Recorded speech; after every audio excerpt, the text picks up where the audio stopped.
Good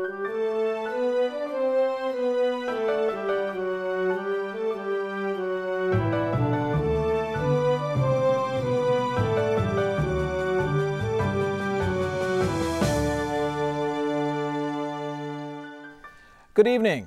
I'm David Price. Welcome to Pennsylvania Inside Out Live on WPSU Radio and TV. On a warm summer's evening, on a train bound for nowhere, a much-quoted gambler philosophized that the best you can hope for is to die in your sleep. He may have guzzled Kenny Rogers' last swallow of whiskey, but that gambler captured, simply, one part of a good death. That part, though, is out of our control for the most part. Much of the rest of a good death is absolutely within our control. We are less afraid of death than we are of dying, but most Americans haven't taken the necessary steps to make a good death more likely than not.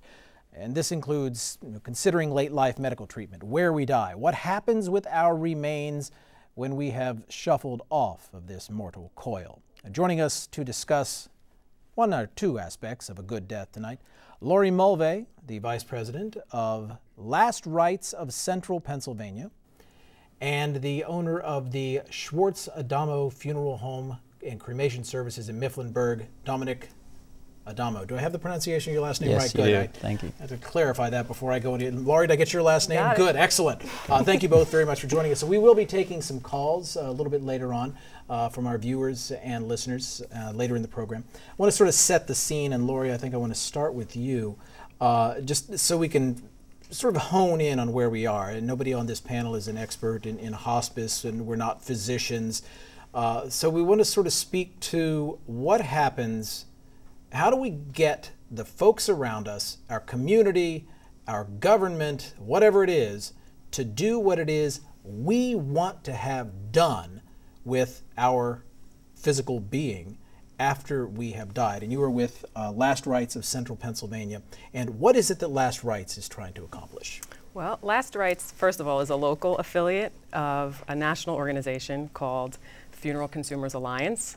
And this organization, the goal of the organization is simply to educate consumers about their rights under state and federal laws regarding funerals and to let them know better what their options are. Very, very simple. That's the basic. That's the basic plan. However, if you see the stack of papers in my hands, you know that there are many things. And Dominick, you are a funeral director in the honor of the funeral home in Mifflinburg. Have you seen a change, or what change have you seen over your years as a funeral director? And it's what people want, what they ask for, what they expect. Well, I think the biggest thing that we've seen is that the traditional type funeral, as people would think, the viewing and the music that they think of has changed, where they want to have an event. They don't want to just have a traditional funeral. They want to maybe still have cremation, which is an option in disposition, but they want to plan an event around that, where you could have like, almost like a cocktail hour, and people come and you have speakers to speak towards their life, about their life. So that's what we've seen, is people are planning this event other than just the actual traditional funeral. Is a funeral home, a funeral director, or that type of thing, is that a requirement? Does a person have to have a funeral home involved in an interment? In the state of Pennsylvania, no. On the death certificate in the state of Pennsylvania, it does state that it says funeral director or person designated as such.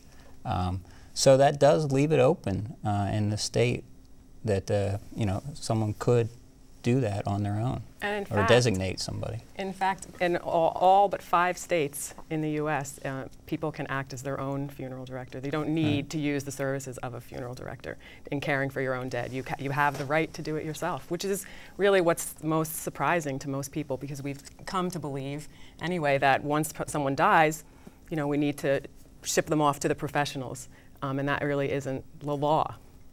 Well, the first thing that comes to mind is, and not to be indelicate, but when somebody dies, there's a body. And if you want the body, you're going to have to go get it.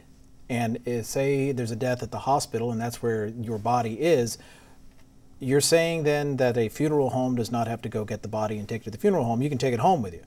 Well, legally, yes, you have the right to bring your loved one home. Of course, a lot of people in the industry themselves don't realize that, and will feel, and if, in a hospital in particular, feel that no, the body has to be released to the funeral home, and that's actually not the case. So there may be some wrangling that you might have to do if those are your wishes, but legally, the body can be released to your home. But Pennsylvania does require that the body is either embalmed or frozen? No. Within 24 hours? No? Well, refrigeration. You have to do something with it. You can't just leave it there. Within 24 hours, right. So within 24 hours, you have the option then to go pick up the body and what do you do, pack it in dry ice? Dry ice, absolutely. Or gel packs. You can do it. There's a pause here. You can do it. That was an oh my goodness. I had never really contacted. Maybe I don't think I'm the only person who is thinking right now. You mean that my loved one I could get pack in dry ice, and how long could they stay in dry ice? Is there a time period that I have to do something with them? They can stay days. Maybe you would know. There's 10 days. The state of Pennsylvania states you have to do some form of disposition within 10 days. Whether that's burial, cremation, those are your options as far as disposition of the human remains. So as long as you do something within those 10 days and the permits are filed, the death certificate has to be filed within, I believe it's 72 hours. So that has to be taken care of. And that's where the funeral director comes into play, because a lot of times the family wouldn't know this information. Mm-hmm. And we have the equipment, we have the facilities, we have the staff to take care of these details. And that's really why we come into play a lot of times. One of the things that I guess is tradition in this country is embalming. It is not a law. We don't have to embalm. Why embalm? Well, embalming simply is for sanitation purposes. If you're going to have a visitation and people are going to be coming in, you want the person to be preserved and sanitized, and it does help in the appearance of the deceased. But that's not a long-term thing. It's a short-term appearance helper. If the embalming's done correctly, it can last long-term. I've seen it, 25 years, 40 years, and the person still, did look like the person. So. And funeral homes, they have the right, if you go to a funeral home and you say, well, I want to have a service here, but I don't want to have an embalming. The funeral home has the right to say, well, if you're going to have a viewing in our funeral home, we need to have the embalming. I mean, they have the right to say that, but you as a consumer don't have to say, don't have to have your loved one embalmed, which just means that you wouldn't have a viewing in a funeral home, most likely. For the public. Mm-hmm. Now, you could have, within that 24-hour period, or that 10-day period, as long as they're under refrigeration, if you wanted to come in and have like a private family viewing of an unembalmed person, we could accommodate that, or a funeral director could accommodate that, and then they would go back in refrigeration or go for the burial or cremation. What do you do then, Laurie, if you don't have, I got sort of married in a non-traditional way. I'm trying to think of a way to be buried in a non-traditional way, but like everybody, doesn't everybody get buried at a funeral home? What do you mean, doesn't everybody get? Well, don't you, it seems like that's what we do. Yeah, certainly. Like most people are born in hospitals. Well, what else do you do? What else do you do in terms of home burial? Well, I think our organization is trying to push the idea that the options are very broad. So we're not suggesting that everyone should do all aspects of this on their own. They should have the person at home. They should prepare the body and wash the body themselves. They should build the casket, and they should send it off to their own property somewhere, dig the hole, put them in. We're not suggesting that that's right. We're saying, since you have that right legally, what for you is going to make sense in that process? You could have the person at home. You could have a cardboard casket. You could decorate it with things and mementos that made sense to you and the person who had died, and have music and people there that were meaningful in a very intimate setting that for you would be more important to your grieving process than being in an unfamiliar surrounding. I mean, the options are really quite vast, but it's really just up to people to look at what's important to them before the moment arrives, really, because in the moment it's going to be a lot more difficult to get your needs met, and to even know what they are. As you know, when you meet grieving people all the time, it's people are in an altered state. They don't know exactly what they want at that point. You're opening so many doors so quickly, Laurie. Yeah, there's a lot to say. And if I'm hearing you correctly, what I'm hearing is that if you and me plan this today, we could die at home, be chilled at home, Absolutely. With ice from the creamery. With dry ice from Penn State's Creamery. Who knows? Who knew that you? It's where you get dry ice around here, anyway. And just do the whole thing at home. Now, my family is back up a few hollers in West Virginia, and we have a family burial plot. So, folks who have a family burial plot, and you're in Mifflinburg, so there's a significant Mennonite population there. So, we're not completely foreign to these small, non-industrial cemeteries, but essentially anything and everything associated with your own death, you could choose and do it at home, in your home, if that's what you wanted. Yes. Yeah. Well, I mean, we do that with the Mennonite community now. They still have home viewings. Everything really occurs at home. However, they do contact me to take care of the preparation of the deceased, casket the person and then set up the viewing. But from that point on, they have their own customs, and they essentially direct their own funeral or burial rites. So really, they're just contacting us to take care of preparation and that sort of thing. And then they have their own burial ground, and they take care of everything themselves, really. I file the permits for them.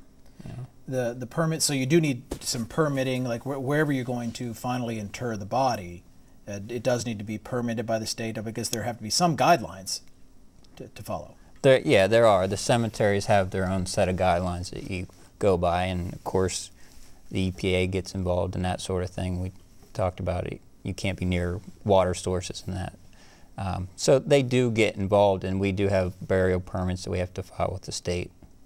But even just the certificate of death also has to be filed. And the difficulty, and I think this is one of the things that we as an organization are trying to put out there, is your rights. Because, for example, we do have the right to take care of all of this ourselves. But I know with some of the research that I've done, folks in this county, registrars in this county, the folks I would go to with the death certificate in this county have told me that they wouldn't accept a death certificate from me unless I was a funeral director. And I said, well, that's not my understanding of the law. And they said, no, that's the way it is here. And that's all they know. Right, right. And that's part of why this education is so important, because so many people don't know what the laws are. And that's going to be difficult when I have my loved one at home waiting to have a ceremony, and I'm busy struggling with the registrar who doesn't know that I actually can file this. I think the thing is to do it different that way. You're kind of bucking the system. Absolutely. And you're going to get resistance at every stop, because it's not traditionally how it was done. Right. Not saying it shouldn't be done that way, just people are not accustomed to it. And that may not be the battle you want to fight either. I mean, it would be fine to hire a funeral director to do some of those things, as you're talking about with the Mennonite folks, that say, I don't need to file the death certificates to make this a complete process for me. My concern is that I'm with my loved one at home. So if I can get help doing that, then that's appropriate. But you first have to know that those are your rights before you can make those decisions.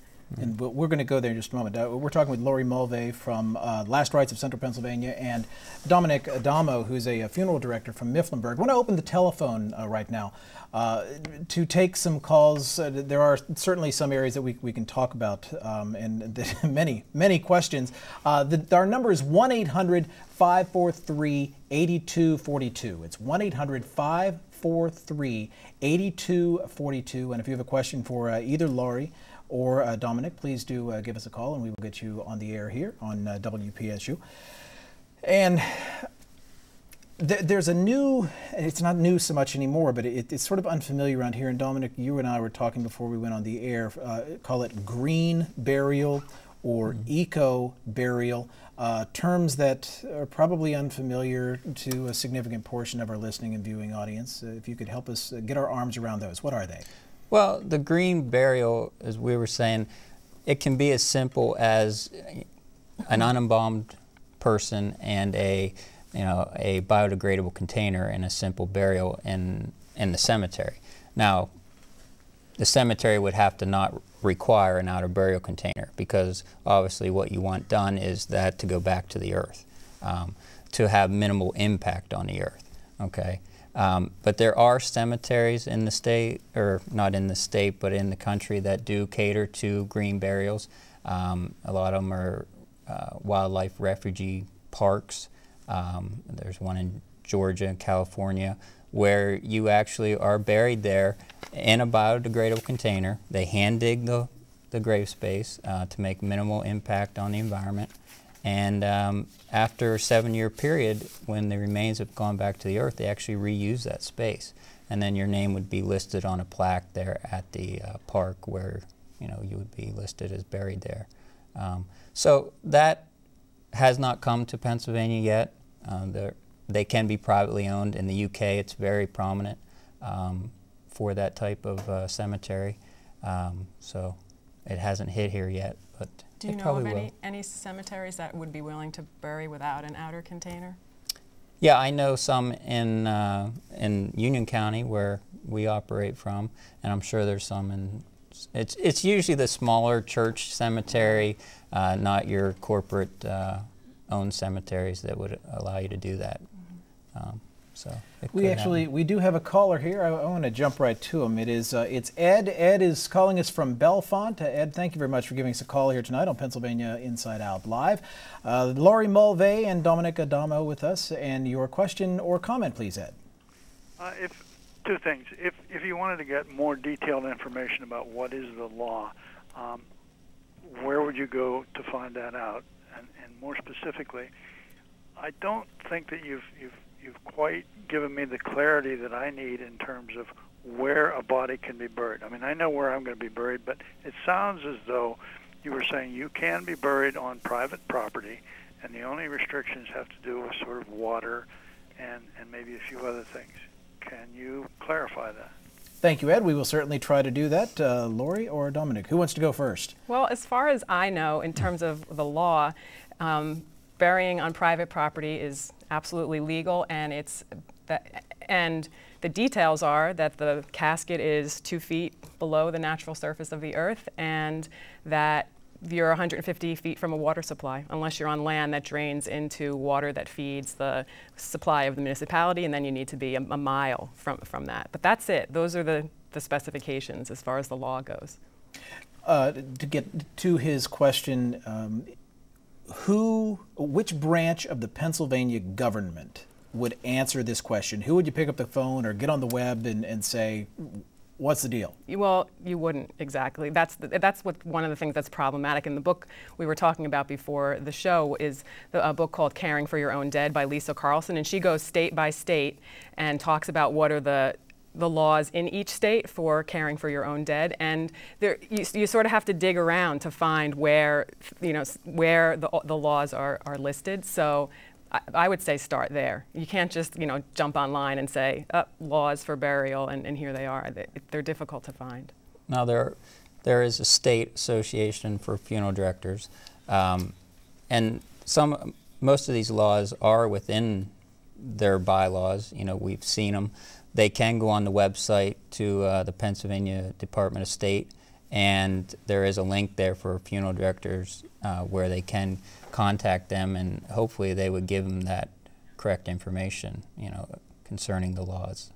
The only not problem with that, I'm not sure how to say it, but the only distinction I would make is that sometimes this has happened to me, that laws have been given, Pennsylvania laws have been given to me by funeral directors, and those are actually the funeral director laws, which are laws that control the profession as opposed to laws that control the citizens of the state, and those are different. So if I read the funeral director law, what you learn is that it says only a funeral director or a resident intern can prepare or embalm a body, which sounds like citizens don't have the right to do that themselves. Right. But that's I see what you're saying. Yeah. But if you're but citizens have the right to care for their own. Those are just laws or statutes that, or excuse me, codes that are covering the profession. The profession. So sometimes that's why I say it can get a little bit confusing to those of us who aren't legal scholars. We're talking with Laurie Mulvey from Last Rights of Central Pennsylvania and Dominick Adamo.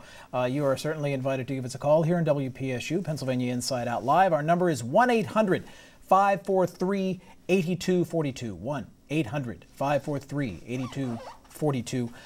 Part of the thing that we're talking about, Dominick, in conceiving of this good death or good send-off, as it were, is pre-planning. And that is an area that funeral directors talk about in pre-planning, specifically with the funeral homes. Are there ways for the funeral director to be involved in pre-planning something, and you partially answered this with the Mennonite question, but is there a willingness on the part of, and I'll say many or most funeral directors, to plan something less, shall we say, extravagant? Average funeral in the United States is what, $6,500, I think is what the current number is. So is there that willingness? I know I have the willingness, and I think there are funeral directors out there that would have the willingness to, assist you and help you in any way they can to, for you to plan the type of service that you want, even if it's what would be minimal to the funeral home as far as what we would charge for or anything like that. I know, we certainly have the ability to do that, and we want to do that because we're in this to serve the people that we help. We want to help people. So it sounds like there's an interesting hybrid coming down the line where, and Kathy from Bellefonte and Bill from Warren County, I'll get to you in just a moment. Historically in this country, we've been so used to you die, you go to a funeral home in most cases, and now it seems like there's a tendency to take more of a control of what it is that you want to have done, and it may not be a full funeral service. A funeral home is a for-profit venture, but it's providing a legitimate service that a lot of people really do need. And so we're talking about these different issues, and it's not to be disparaging of funeral homes in any way. It's to consider some options. Just an observation. I want to go to Kathy from Bellefonte. Thank you very much for being so patient with us. Dominick Adamo from Mifflinburg, a funeral director, and Laurie Mulvey from Last Rights of Central Pennsylvania is with us here on Pennsylvania Inside Out Live. Your question or comment, please. Kathy. Hi. I wanted to know more information about donating your body to science. My understanding that's an option that people can have, and that it's free. Maybe a funeral director has to set it up to have it done in pre-planning. And then the other one about cremation, because my understanding that's cheaper than buying a casket and being buried in a ground. Kathy, thank you. Thank you very much for joining us. And Dominick, let me pass that one to you right off the top. The donating your body for science. Let's start with that. Okay. Well, the donation actually can be set up by the family themselves. Oftentimes they will plan that ahead of time, contact the appropriate, there's one in Philadelphia where you would go to a medical school, donate your body to science. They would set that up ahead of time, and essentially what they have us do is the permits, and oftentimes they have us transport the deceased to the facility or the medical facility where this will happen. So yeah, we can help people do that, but they could do it on their own if they wanted to, certainly could. The cost associated with that would, of course, we charge for our services. So if we do for any administrative work, we're going to charge for that. If we're going to transport a body, we're going to charge for that as well. So let me ask about cremation. I'm going to sort of augment what it is Kathy asked. First, there is a cost difference, I'm certain, between a full burial and a cremation, casket, and so forth. But when a body is cremated, do you have to have a casket to begin with?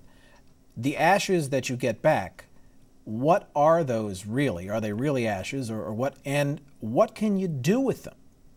Are you prevented by the law from spreading them in any particular place, or can you put them wherever you would like? Okay. I can speak to that. Go ahead. As far as the cost of it, cremation is simply an alternate disposition. You can still have a casket, you can still have a viewing, After that would occur, instead of going and bury the casket in a cemetery, you just go to the crematory, and then you could return the cremains to the family, and that could be interred, or they could scatter them. So in that aspect, it would be about the same price, other than you're saving on the cost of a burial vault or the cemetery. The other way, it can be less expensive if you just want to have like what we call a simple cremation or a direct cremation, where simply we would cremate the individual, return the cremains to the family. You know, it's probably more than half. You know, it's the cost of a traditional funeral. So it is less in that respect. How about spreading them, Laurie? Can you spread these ashes? Are you familiar with the... Yeah, you can spread them. I mean, you can, as long, I mean, unless if it's private land, you just have to ask the owner. But other than that, there's no law that says they can't be. Public land, I think there is a...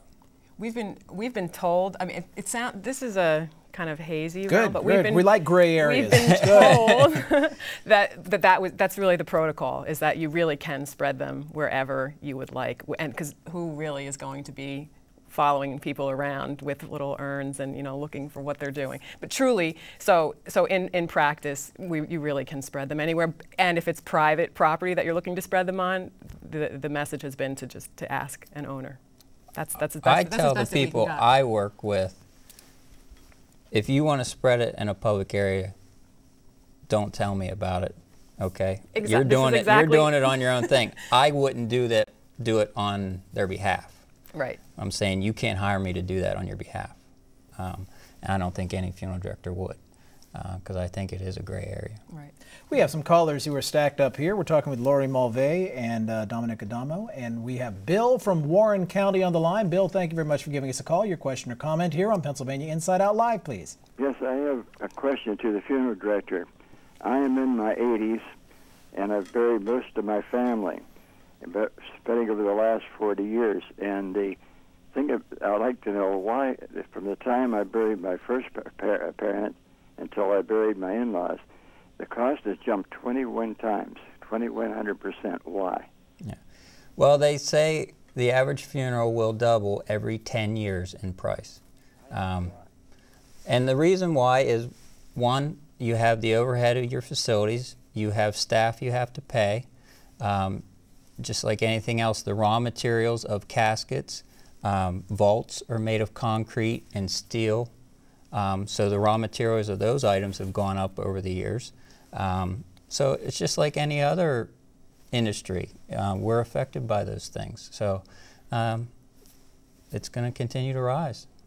And I think the message really is that you just make a choice about that. You know, if really for consumers, if you know that you can choose individual services, and you can, because you don't have to choose a package, even though there are packages available, you don't have to take a package deal. What are your means, what are your wishes, and work within those. I mean, because a full service funeral costs, you know, on average $6,500 doesn't mean that's what you have to choose. Right. So, you know. I see that in my funeral home. You know, I'll have a funeral one day that could cost $8,000, and I could have one the next day that costs $4,600.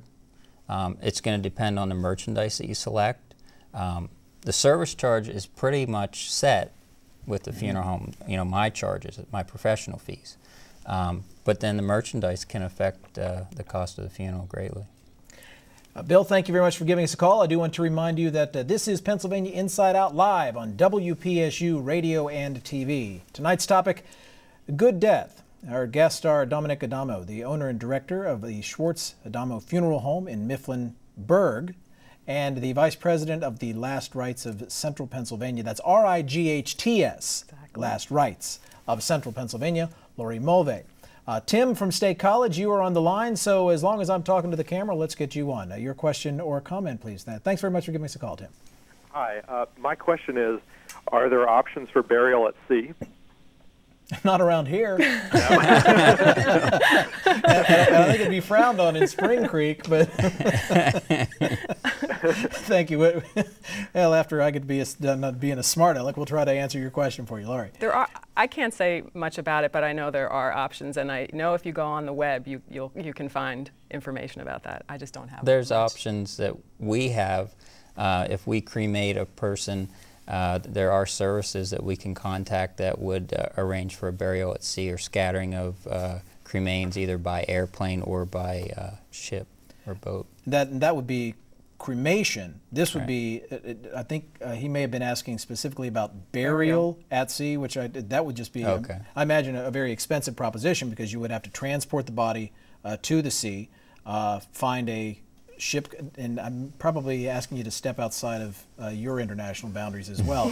But I mean, once you get into international water, you can pretty much do whatever you want. But if you're saying that you can pretty much bury or spread cremains, as it were, the ashes, that you may be very well able to just bury at sea. But that's probably a question for the Coast Guard. That's a big step to take. Yeah. From These people have license to spread at sea. I mean, they're not. It's not just the guy with an airplane goes out and scatters them. Right. I mean, he has an actual permit, and I don't know who the permit's with, but I know they do advertise that they have the permits to do this. Yeah, Tim, if I had to guess, I think I would start with the Coast Guard.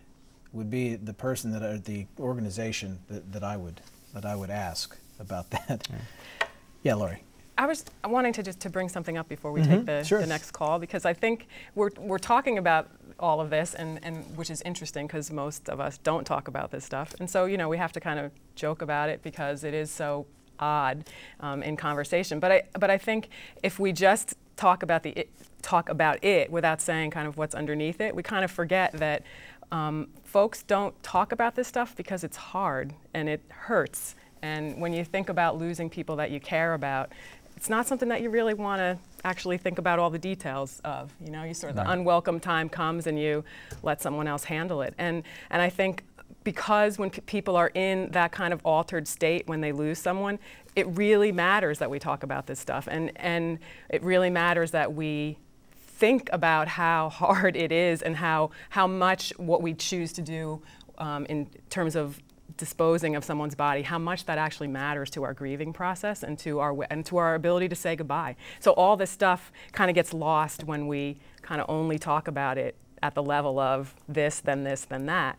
And then I think that I fear that we won't actually talk in the ways that we need to talk to our families, and plan with our families the things that we need to plan.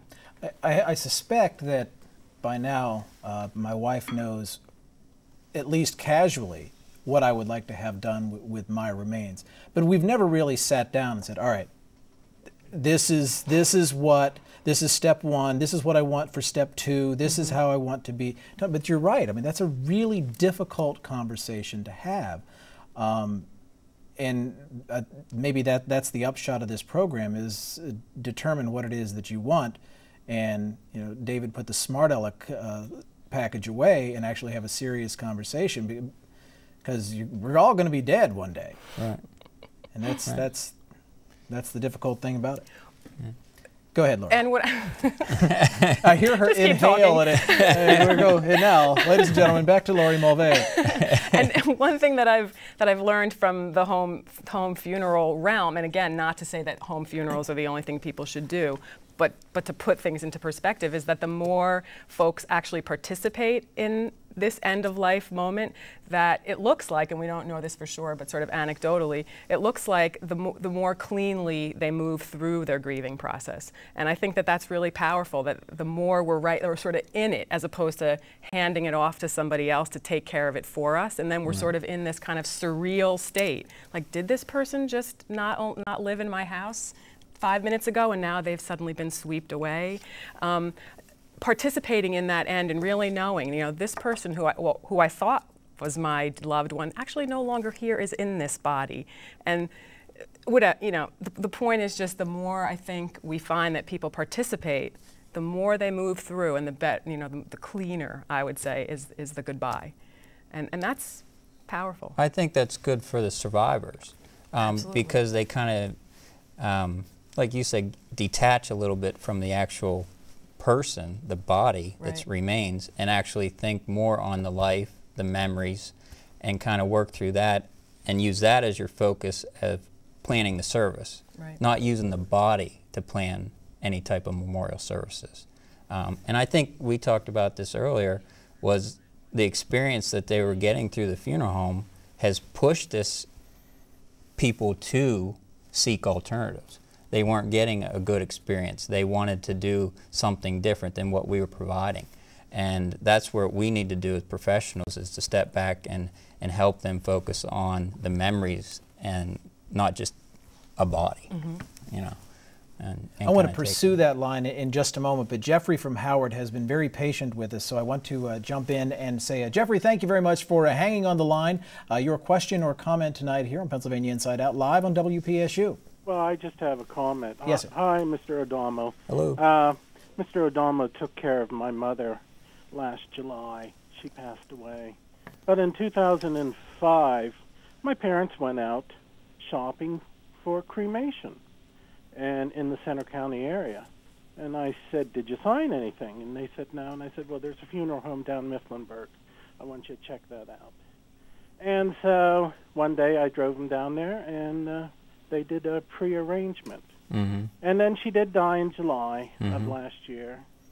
And it was just really nice and convenient. She died on a Monday, and her cremains were back by Friday. We had a memorial service at the church. And then on a beautiful fall day, the immediate family took her to the cemetery, and we buried her. We arranged with the Cemetery Association. They dug a hole, and there was a certificate that came with the cremains, and they're on file with the Cemetery Association. But it was just a beautiful day. We said goodbye, and I just want to thank you. Thank you. Thank you very much, Jeffrey. We appreciate you giving us a call. We are talking with Laurie Mulvey, the Last Rites of Central Pennsylvania, and Dominick Adamo from Mifflinburg, the funeral director there. And John from Phillipsburg, you have taken the time to give us a call here on Pennsylvania Inside Out Live, so we will take your question or comment now, please. John? Hello? Hi, John. Hi. Why, I had a question here. I plan to be cremated, and I want to have my ashes put in the Susquehanna River, and because I don't want my children to have any type of expense, funeral expenses. I just think it's unnecessary to pass any expense on to them. And I was wondering if I'd run into any legal problems with that, with as far as my ashes being put in the river. Thank you, John. I'll turn it. I think I may know what Dominick is going to say, but Dominick, go ahead. I'm going to say if they would like to do that for you, they can go ahead and do that, but I don't really need to know that. If your family wants to do that in a private spot, you know, that's the chance they take. I don't advocate it. I don't tell people they should do it, but they can. There does not seem to be, and I did some research before coming onto the show, as well I should, there did not seem to be a giant red flag out there that says you can't do this any place other than on somebody else's property without their permission. Right. But then there brings up the question that if it's state-owned property, it's just like a deer. You know, you have to buy a deer license because those are the state's deer you're shooting at. So there may be some gray area there that is not completely defined, which is why I can understand certainly you're hedging that bet a little bit. Miles from Lewistown, thank you very much for giving us a call. We're talking with Laurie Mulvey and Dominick Adamo here on Pennsylvania Inside Out Live on WPSU Radio and TV. Your question or comment, please, Miles. Yes.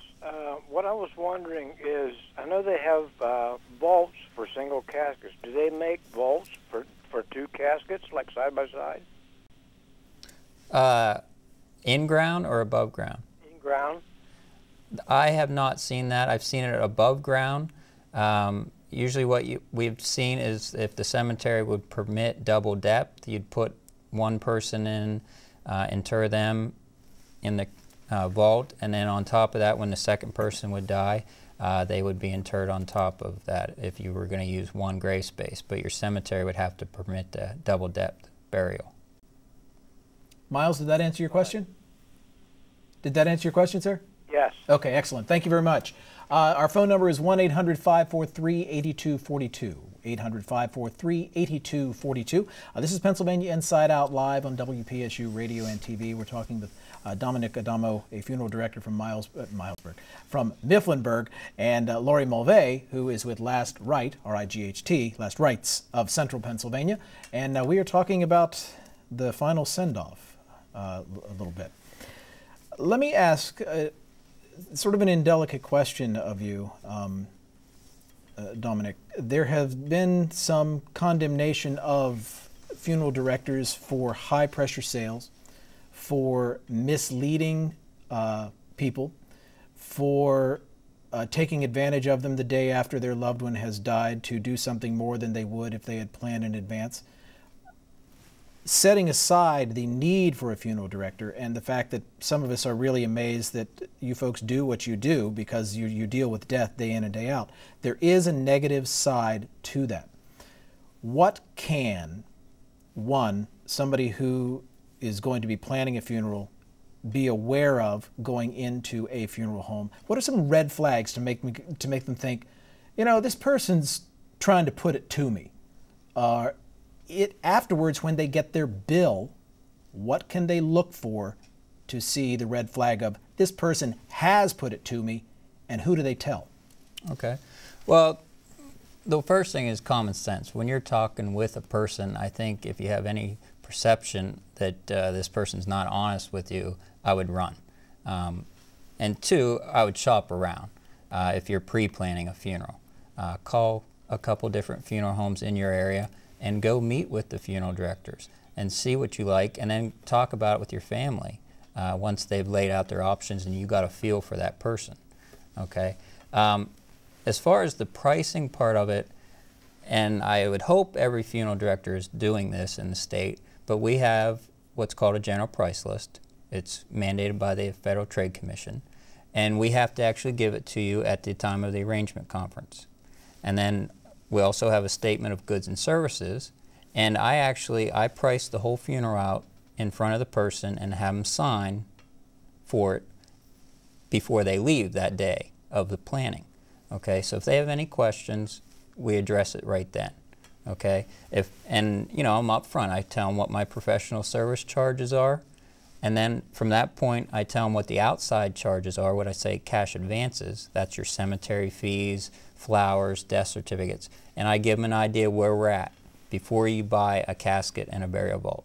So if they have in their mind that they want to spend $6,000 and they know now they're at $3,000, now they know when they buy their casket and their burial vault what they need to spend on those two items.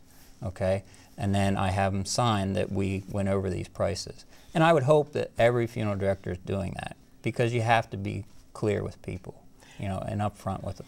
And just to go on that, what consumers should know, what Dominick is talking about is basically a result of the funeral rule. So the Federal Trade Commission thought that this, you know, consumers are on such unequal footing with a funeral director in a moment when they're in grief and they have to make difficult decisions very quickly, that they established a funeral rule, which goes along with lots of things that Dominick was talking about. And one of the main things, in direct response to your question, is if you have an arrangement conference, you should be shown the prices of the merchandise before you're shown any merchandise. So you should know the range, for example, of casket prices before you go into a casket room. And the reason being, the industry itself has found that the consumer will purchase one of the first 3 caskets that they've been shown. So if they think that there's only 3 caskets and these are the prices, I mean, this is it, well then, I'll just buy the middle range one, which is what we see. But you have to know that there's actually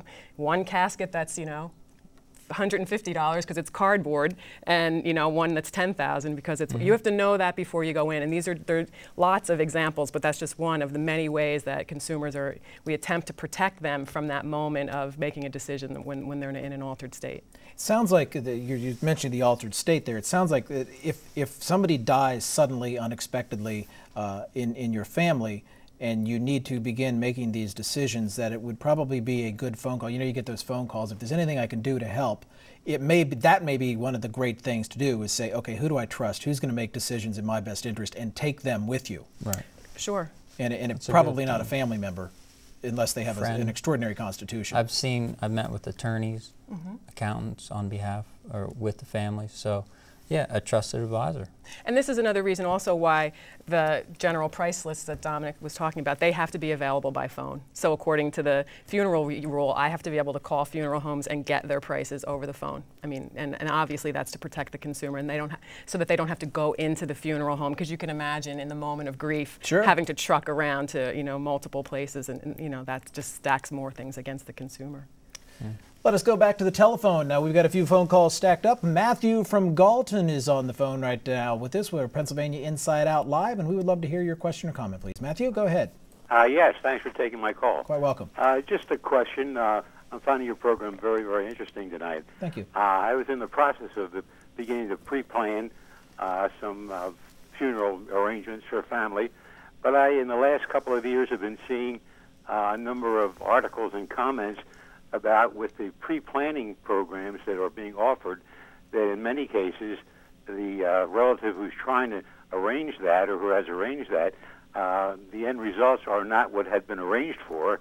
And I was just curious whether Mr. Adamo might comment on, with the given rise in prices that seem to be happening, if someone arranges for one kind of a funeral and then that person doesn't pass away for 7 more years, that could pretty much destroy what planning he thought he had made. Just a comment about that. I'd appreciate it. Sure. Thank you, Matthew. Well, there's a couple different plans when you pre-plan a funeral. One that I use particularly is tied with a kind of like a life insurance product, and that product is when you put your money aside for the funeral, you would come in, we would plan a funeral, and we would put the money aside in an insurance product, and then the inflation would be offset by the interest that's earned. And then there is a protection to the consumer that I'm required to do the service for what's in the account. So I can't go back on them and say, okay, you know, there was $500 shortfall, you owe me $500. I essentially have to reduce my fees and do it for what's in the account. So you have to be a licensed life insurance agent in Pennsylvania to do that program, which I am. So I would ask your funeral director if he is, and then you know, I would pursue that program. That gives you, the consumer, the protection. And that program can be transferred to any funeral home in the country. You move to Florida and you have that plan, you can go down and give it to that funeral director there, and he can process the claim just like any other person could with a death certificate and a statement. So it gives you the ability to move around. You don't just have to use that funeral director that you purchased it through. And go ahead. That's interesting. I mean, I think that what you're saying can work, and that sounds like a nice option. Except just to let folks know, the national organization that we work with, the Funeral Consumer Alliance, 1/3 of their complaints and calls are about pre-planned funerals because of these issues of, okay, my mother moved to Vermont and she planned here, and the funeral director here is not going to honor this, you know, original plan. And I think the clarification that you will need on that is, when this was starting out, they were putting the monies in trust funds in the name of the funeral home. Right. So he had to actually take it out of his pot of money and pay the other funeral director. Right. This is held by an independent third party. Right. Okay. So there is a little difference there. Right. And just so I know, is there a name to this program, a catchphrase that people should know? Because it's a significant difference between, you know, you use it or lose it if you move to Vermont. So what is it specifically they're looking for, what you're talking about? It's provided through the funeral director who has an insurance license, and there's different companies, you know, like AIG, Homesteaders is one that I use. There's several different companies in the United States that provide these programs. So you would just ask your funeral director for the insurance type option for prepayment. Not a trust account. And this is interesting, because we actually suggest something called a Totten trust, which is you go to a bank and you open up this account and you just put money aside for your arrangements, and you name a beneficiary, not a funeral director, and then once the person dies, immediately that money goes to the beneficiary, doesn't go through probate, and they have the money available for the particular arrangements that they want to make. So that's a more direct. It's a good program but you don't get the guarantee. I don't think any funeral director would tie his prices to a product that he's not essentially offering. But the $6,500 or whatever it is will be in a bank account. It'll be there. Withdrawn and used. It's sort of like providing your own insurance policy. Right, and I think our perspective is that people should pre-plan, but they shouldn't prepay. They should just make let their loved ones know what their wishes are, make those wishes clear, do all the legwork, but don't pay anyone for it. Why not? Because of all of what we've found to be the problems legally and financially between all of these cases that come up where this person said it was going to be this and it turns out to be that. I agree. There has been a lot of litigation over the United States concerning it, and a lot of it stemmed with the trust funds. The third-party insurance offers more protection to the consumer than the funeral director. Because we're saying we're going to do services for a certain amount of money, and we don't know if that money's going to be there, but we have to do it. Sure. Right. So it does offer some protection. Stack of phone calls here, 10 minutes left in the show. Let us get on to them. Helen from State College, thank you very much for giving us a call. You're on Pennsylvania Inside Out Live on WPSU Radio and TV. Your question or comment, please, Helen. My husband died in southeastern Pennsylvania. He was cremated, and the cremains were buried in private property. However, the funeral director warned me, if you plan to scatter the ashes, open the box, and inside is a metal tab which has a number which goes back to the funeral director, and if you have scattered them illegally, the funeral director is going to get after you, and you are going to be in trouble. Well, of course, that didn't affect me, but you aren't bringing up that situation at all, and I'd like to hear you address that problem. I think that's a great question, Helen. Thank you very much. Dominick, let's start with you. Yeah, I've never heard of that. Those metal tags that are in the cremains, he's right, a lot of crematories do use those. They have one that hangs on the outside of the crematory and then one inside, okay? And then when the cremation is complete, open the door and you make sure the numbers match so you have the right person, the right paperwork, and the right cremains are going in the right urn, okay? How they would ever track that number, if it said number 53 and someone found it 10 years from now, how they could ever track that, I have no idea. I don't think there's any merit to that. It sounds somewhat unscrupulous at first blush. In fact, it sounds like somebody wasn't trying to intimidate her into doing something that she may not have been wanting to do, which is, I go back to that, there have been some negative sides to funeral directors over the years. They're out there just like any other profession. Yeah, yes they are. Okay, let us go to Joe from Evandale. Joe, you're on Pennsylvania Inside Out Live on WPSU Radio and TV. Your question or comment, please. Joe? Oh, yes. Yes, go ahead, Joe. If I was to make my own pine box, what's the legal issue with being buried in that? The old pine box question. Good question. I've heard a lot of people say, I just want a pine box. Can you do it? I offer the pine box at my funeral home. Do you No one's ever bought it. Really? No one has ever bought it. That's amazing. Can you make your own, though? Oh, yeah. Absolutely. Yeah. Yeah, he could make your own pine box. You can make your own cardboard box. Whatever you want to make it out of, paint it however you want to paint it. Yeah, there's no... But isn't it interesting that we even have that question? And I don't think that this caller is unique, but we are so steeped in this mythology about what we're allowed to do that we, so how can we ever make our own choices when we're busy thinking that anything that we might desire might not be legal? It's interesting to me that, I mean, how many hundreds of years, thousands of years did we take a body, well, some cultures take a body, either wrap it in a shroud or nothing at all, dig a hole in the ground, put it in the ground, cover it with soil or dirt if you're where I'm from, and, there they lay for all eternity. Right.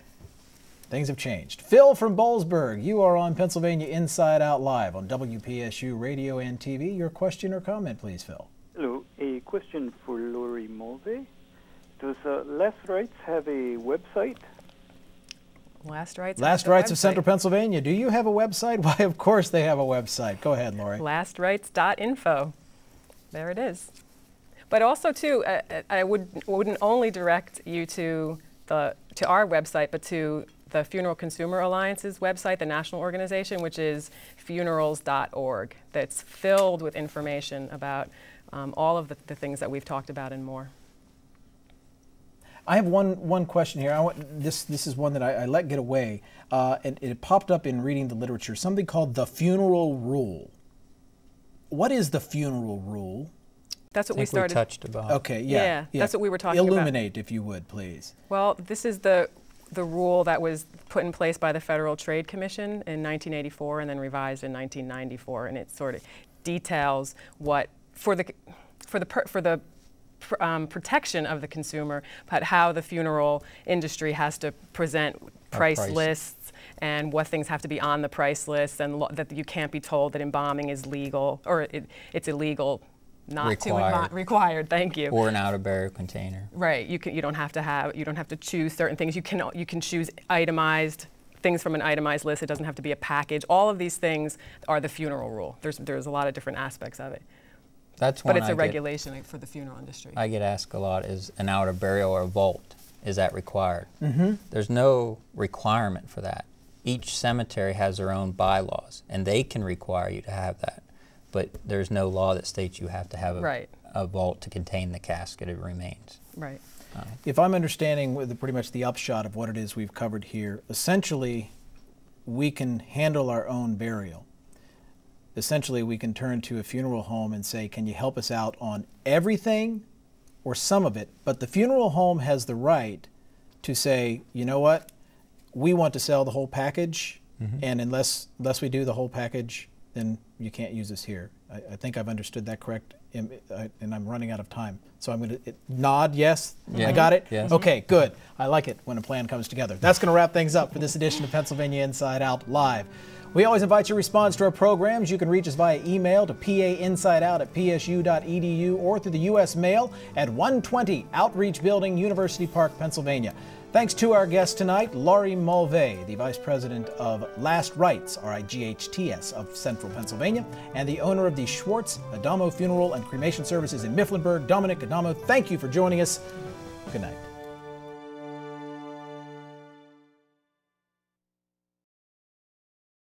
A copy of the program you've just seen can be purchased through Penn State Media Sales at mediasales.psu.edu or by calling 800-770-2111.